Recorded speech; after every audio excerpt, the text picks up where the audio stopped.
Also tonight, President Bush told the nation last night he wants to issue biometric ID cards to immigrants who come to this country legally. Well, what is biometrics and why are some saying it's the future of security? NBC 13's Chris Pallone found out. Chris.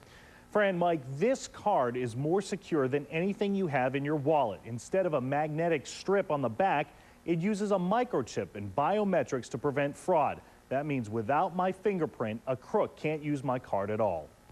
At Cyber Operations in Pelham, engineers are developing and deploying the most cutting-edge technology in security. It's called biometrics, and it uses a person's unique traits like a fingerprint to keep crooks at bay. In our experience over the past 4 years, it's 100% secure. Dustin Defnall says immigration documents and licenses are easy to fake, and cards with magnetic strips like credit cards are simple to copy. They can be lost, duplicated, reformatted.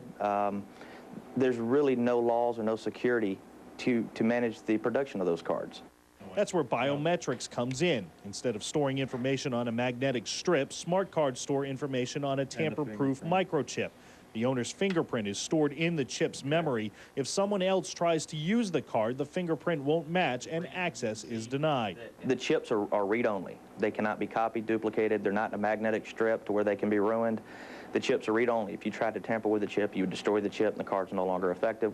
President Bush favors such cards for immigrants because they'd make it next to impossible for people here illegally to fake their documentation. The technology is already being used elsewhere. The Department of Defense uses biometrics to control access to secure areas. Businesses use it to keep track of work hours. Cyber Operations and its competitors are trying to sell credit card companies and healthcare providers on biometrics, but privacy concerns may be slowing its widespread adoption. And they're afraid with cards, from ID cards, medical cards, and credit cards, that every time you put your fingerprint in to get recognized, that fingerprint's going into a government database and they're tracking what you're purchasing and so forth, which is not the intentions of this.